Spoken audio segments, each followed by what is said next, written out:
அனைவருக்கும் வணக்கம். இன்னைக்கு நாம் மட்டன் பிரியாணி செய்கிறது எப்படி அப்படிங்கிறத நம்ம பார்க்கலாம். சரிங்களா? இப்போ நமக்கு மட்டன் பிரியாணிக்கு வந்து பார்த்திங்கன்னா மட்டன் நான் வந்து பார்த்திங்கன்னா 2 கிலோ அளவுக்கு நான் வந்து மட்டன் வந்து எடுத்து வாஷ் பண்ணி எடுத்து வச்சுருக்கேன். இதுக்கு வந்து பார்த்திங்க அப்படின்னா வெங்காயம், பெரிய வெங்காயம் வந்து பார்த்திங்க அப்படின்னா 1/2 கிலோ பெரிய வெங்காயம் வந்து பார்த்திங்கன்னா கட் பண்ணி எடுத்து வச்சுருக்கேன். அதே மாதிரி தக்காளி 1/2 கிலோ வந்து நான் எடுத்து கட் பண்ணி எடுத்து வச்சுருக்கேன். பச்சை மிளகா வந்து பார்த்திங்க அப்படின்னா ஒரு 14 பச்சை மிளகா வந்து எடுத்து வச்சுருக்கேன். இது எதுவுமே நீங்கள் வந்து பார்த்திங்க அப்படின்னா கட் பண்ண வேண்டாம், அப்படியே முழுசாகவே நீங்கள் போட்டுக்கலாம் பச்சை மிளகாவை. இஞ்சி பூண்டு வந்து பார்த்திங்க அப்படின்னா பூண்டு வந்து 300, இஞ்சி 200 கிராம், ரெண்டுமே சேர்த்து நல்லா அரைச்சி பேஸ்ட்டாக அரைச்சி எடுத்து வச்சுருக்கேன். இஞ்சும் பூண்டும்.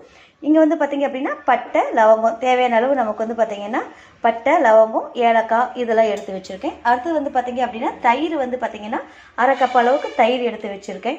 கொத்தமல்லி தழை புதினா தழை அப்படின்னு நம்ம பார்த்தோம் அப்படின்னா கொத்தமல்லி தழை வந்து பார்த்திங்க அப்படின்னா 2 கைமுட்டி அளவுக்கு கொத்தமல்லி தலையும், புதினா வந்து பார்த்திங்க அப்படின்னா 1 கைமுட்டி அளவுக்கு புதினாவும் நான் எடுத்து வச்சுருக்கேன்.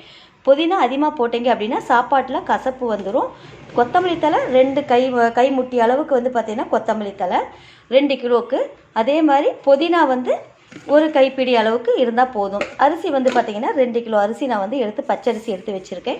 இது வந்து பார்த்திங்கன்னா பிரியாணி அரிசி. இது வந்து உடனே ஊற வைக்க வேண்டாம், குழஞ்சி போயிடும் சாப்பாடு உழ வந்த வாட்டி நம்ம இதை அரிசி வந்து நம்ம வாஷ் பண்ணி நம்ம போட்டால் போதும். இதை வந்து நம்ம ஊற வைக்கணும் அப்படிங்கிறது அவசியம் இல்லை. ஸோ இப்போ ரெடியாக எடுத்து வச்சுருக்கேன். ஸோ இதெல்லாம் வச்சு நம்ம மட்டன் பிரியாணி எப்படி செய்யணும் அப்படிங்கிறத இப்போ பார்க்கலாம். இப்போ நமக்கு பிரியாணி செய்கிறதுக்கு வந்து பார்த்திங்க அப்படின்னா குக்கரில் வந்து பார்த்திங்கன்னா நான் ஆயில் வந்து போட்டிருக்கேன். ஆயில் வந்து பார்த்திங்க அப்படின்னா ஒரு 400 இது போட்டிருக்கேன். 400 மில்லி வந்து பார்த்திங்க அப்படின்னா ஆயிலும் 100 மில்லி வந்து நெய்யும் ஆட் பண்ணி போட்டிருக்கேன். ஸோ இது வந்து பார்த்திங்க அப்படின்னா நல்லா சூடாகட்டும். நல்லா ஹீட் ஆன வாட்டி நம்ம தாளித்து விடலாம்.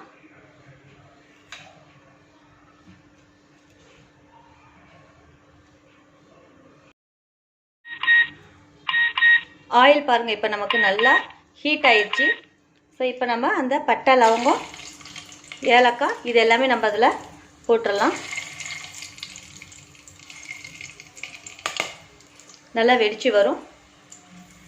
வெடித்து வந்த உடனே நம்ம எடுத்து வச்ச வெங்காயம் பச்சை மிளகா இதெல்லாம் அதில் ஆட் பண்ணி விட்டுடலாம்.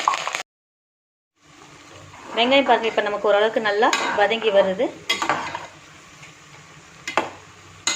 2 கிலோ அப்படிங்கிறதுனால நான் முதல்ல வெங்காயம் போடும்போதே 1 கைமுட்டி அளவுக்கு நான் உப்பு இதில் ஆட் பண்ணுறேன்.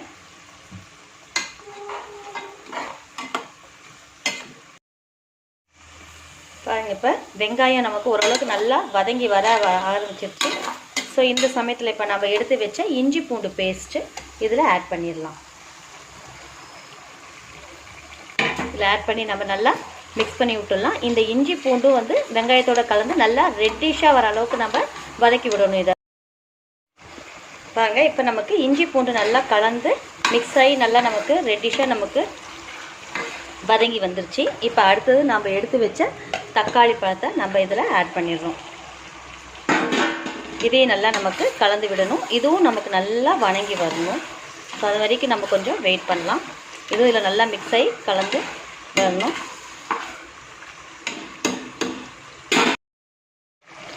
பாருங்கள் இப்போ தக்காளி நல்லா நமக்கு மிக்ஸ் ஆகி வந்திருக்கு. இந்த அளவுக்கு நமக்கு ஓரளவுக்கு நமக்கு அந்த பச்சை வாடை தக்காளியோட பச்சை வாடை போயிடும் நமக்கு. ஸோ அதுக்கப்புறமேட்டு நம்ம என்ன பண்ணலாம்னா எடுத்து வச்சுருக்க நம்ம கொத்தமல்லி தழை புதினா இது எல்லாமே நம்ம என்ன பண்ணலாம்னா இதில் ஆட் பண்ணிடலாம். ஆட் பண்ணி ஒரு தடவை நம்ம இதை நல்லா கலந்து விட்டுடலாம்.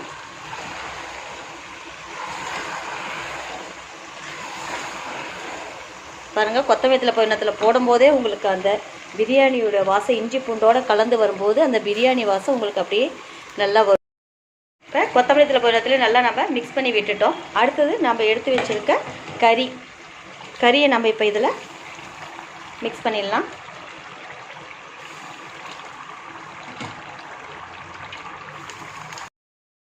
இப்போ கறி நான் இதில் போட்டு நல்லா ஒரு டைம் மிக்ஸ் பண்ணி விட்டுட்டேன். கீழே வந்து இஞ்சி பூண்டு பேஸ்ட்டெல்லாம் இருக்கும், அதெல்லாம் ஒட்டாத மாதிரி நல்லா எல்லாமே பார்த்திங்கன்னா கலந்து விட்டுட்டேன். நல்லாவே பார்த்திங்கன்னா உங்களுக்கு நல்லாவே தெரியும். நல்லா கலந்தாச்சு. இப்போ அடுத்தது நமக்கு காரத்துக்கு மிளகாத்தூள் போடணும். மிளகாத்தூள் வந்து பார்த்திங்க அப்படின்னா 2 கிலோவுக்கு நான் வந்து பார்த்திங்க அப்படின்னா 4 ஸ்பூன் அளவுக்கு நான் மிளகாத்தூள் இதில் ஆட் பண்ணுறேன். உங்களுக்கு தேவையான அளவு நீங்கள் மிளகாத்தூள் ஆட் பண்ணிக்கலாம்.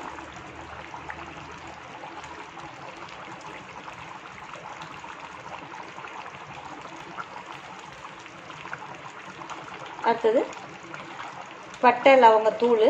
இது வந்து பார்த்திங்க அப்படின்னா 1 ஸ்பூன் அளவுக்கு நான் இதில் ஆட் பண்ணுறேன்.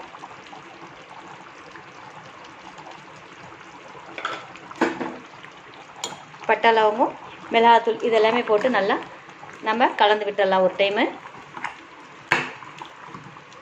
இப்போ நம்ம தயிர் எடுத்து வச்சுருக்கோம், அந்த தயிரும் நம்ம இதிலேயே கலந்து விட்டுடலாம். தயிர் 2 கிலோவுக்கு 1/4 லிட்டர் அளவுக்கு தயிர் நான் இதில் விட்டுருக்கேன். இப்போ எல்லாமே நல்லா நம்ம மிக்ஸ் பண்ணி விட்டுட்டோம். இப்போ இந்த கறி வேகிறதுக்கு ஒரு 2 டம்ளர் அளவுக்கு மட்டும் நான் தண்ணியை இதில் ஆட் பண்ணி விடுறேன். கறி நல்லா வேகட்டும். ஸோ குக்கரில் தான் நான் வச்சுருக்கேன்.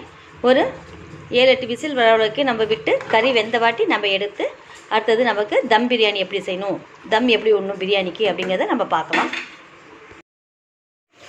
குக்கரில் விசில் வரட்டும். அது வரைக்கும் நம்ம தண்ணியை உழ வச்சிடலாம். தண்ணி அளவு வந்து பார்த்திங்க அப்படின்னா அரிசி வந்து பார்த்திங்கன்னா நான் இதில் 2 படி அளவுக்கு நான் வந்து அரிசி எடுத்தேன். இதில் 2 அப்படிங்கும்போது தண்ணி வந்து இதில் அப்படியே நான் 4 அப்படின்னு போட்டு இதில் தண்ணி வந்து இப்போ நான் போட்டு உழ வச்சுருக்கேன். உழ வரட்டும். அது வரைக்கும் விசில் வந்த வாட்டி எடுத்து அதில் நம்ம மிக்ஸ் பண்ணலாம். பாருங்கள், இப்போ நமக்கு மட்டன் பிரியாணிக்கு வந்து பார்த்திங்க அப்படின்னா நம்ம குக்கரில் வச்சது நல்லா விசில் அடங்கி நல்லா ஒரு 7-8 விசில் விட்டோம். கறி வந்து பார்த்திங்கன்னா ஓரளவுக்கு நல்லா வெந்து வந்துருச்சு.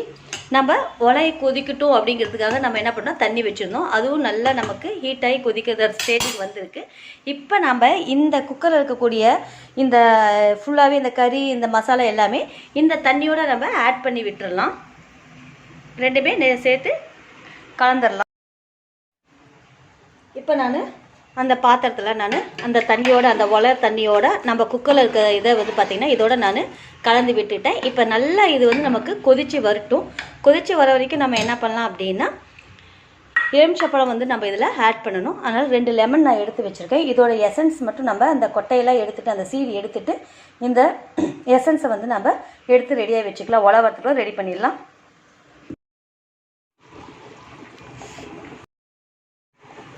உலை வந்து பார்த்திங்க அப்படின்னா நல்லா கொதித்து வருது பாருங்கள், பார்த்தா உங்களுக்கு தெரியும். ஸோ நல்லா வந்து பார்த்திங்க அப்படின்னா உலை கொதிக்குது. இப்போ நம்ம என்ன பண்ணலாம் அப்படின்னா அரிசியை ஆட் பண்ணிடலாம். நம்ம கழுவி எடுத்து வச்சுருக்க அரிசியை நம்ம இப்போ அதில் நம்ம கலந்துடலாம்.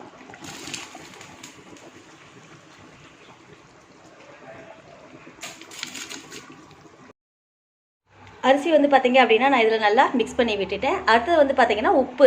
ஏற்கனவே உப்பு வந்து பார்த்திங்க அப்படின்னா கறி போடும்போது 1 முட்டி அளவுக்கு உப்பு நான் போட்டேன். இப்போ மறுபடியும் அரிசி போடும்போது 1 கைமுட்டி அளவுக்கு நான் உப்பு இதில் ஆட் பண்ணியிருக்கேன். 2 கிலோ அரிசிக்கு 2 கைமுட்டி அளவு நான் உப்பு இதில் ஆட் பண்ணியிருக்கேன். அடுத்தது வந்து பார்த்திங்கன்னா இந்த எலுமிச்சை சாறு இதையும் நான் வந்து என்ன பண்ணுறேன் அப்படின்னா இதிலே நான் ஆட் பண்ணி விட்டுறேன். நல்லா கலந்து விட்டுருங்க. உங்களுக்கு இதில் கலர் தேவை அப்படின்னா நீங்கள் என்ன பண்ணுறீங்க அப்படின்னா ஜிலேபி பவுடர் இதில் ஆட் பண்ணிக்கோங்க. இதில் பட்டை லவங்கம் மிளகாத்தூள் எல்லாமே நான் போட்டுக்கிறதுனால ஆல்ரெடி நல்லா ப்ரௌன் கலரில் உங்களுக்கு நல்லா வரும். இல்லை எனக்கு கொஞ்சம் ரெட்டிஷ் கலரில் பிரியாணி வேணும் அப்படின்னு நினச்சிங்க அப்படின்னா நீங்கள் ஜிலேபி பவுடர் கொஞ்சம் ஆட் பண்ணிக்கலாம். இப்போ இது நல்லா கொதித்து வரட்டும். கொஞ்சம் நேரம் நம்ம என்ன பண்ணலாம் அப்படின்னா இதை நம்ம ஒரு மூடி போட்டு நல்லா மூடி விட்டுறலாம். பிரியாணி நமக்கு நல்லாவே தண்ணி வந்து கம்மியாக ஆரம்பிச்சிருச்சு. ஸோ இந்தளவுக்கு நமக்கு தண்ணி வந்து இருக்கும் போதே வந்து பார்த்திங்கன்னா நிறைய தண்ணி இருக்குது. திருப்பி போட்டோம்னா நமக்கு தெரியும். ஓரளவுக்கு தண்ணி நமக்கு இதில் அதிகமாக இருக்கும்போது நம்ம இதை சிம் பண்ணிவிட்டு தம்க்கு விட்டுருணும். பாருங்கள், நல்லா ஒரு ஒயிட் கிளாத்து வச்சு நான் என்ன பண்ணியிருக்கேன் அப்படின்னா நல்லா தம்க்கு விட்டுருக்கேன். ஸோ அது நல்லாவே தண்ணி இருக்குது. தண்ணி இருக்கவே நான் வந்து என்ன பண்ணியிருக்கேன் அப்படின்னா உங்களுக்கு தம்க்கு விட்டு அதுக்கு மேலே ஒரு மூடி எடுத்து வச்சுருக்கேன். இதுக்கு மேலே நல்லா ஒரு வெயிட்டான பாத்திரத்தை எடுத்து வச்சுருங்க. கொஞ்சம் கூட ஆவி வெளியே போகும். வெயிட்டான பாத்திரத்தை நான் வந்து எடுத்து வச்சுருக்கேன். வெயிட்டான பார்த்தா சின்ன ஒரு அம்மிக்கல்லை எடுத்து நான் இது மேலே வெயிட்டுக்கு நான் வச்சுட்டேன். எங்கேயுமே வந்து பார்த்திங்க அப்படின்னா ஃபுல்லாகவே கவர் ஆகிருக்கு உங்களுக்கு. ஸோ இப்போ நான் தம்முக்கு விட்டுருக்கேன். ஒரு 20 மினிட்ஸ் வரைக்கும் பார்த்திங்க அப்படின்னா ஒரு 15 நிமிஷத்துலேருந்து ஒரு 20 நிமிஷம் வரைக்கும் நீங்கள் இதை ஓப்பன் பண்ணாமல் அடுப்பை வந்து சிம்லேயே வச்சு விட்டுருங்க. தம் ஆகட்டும்.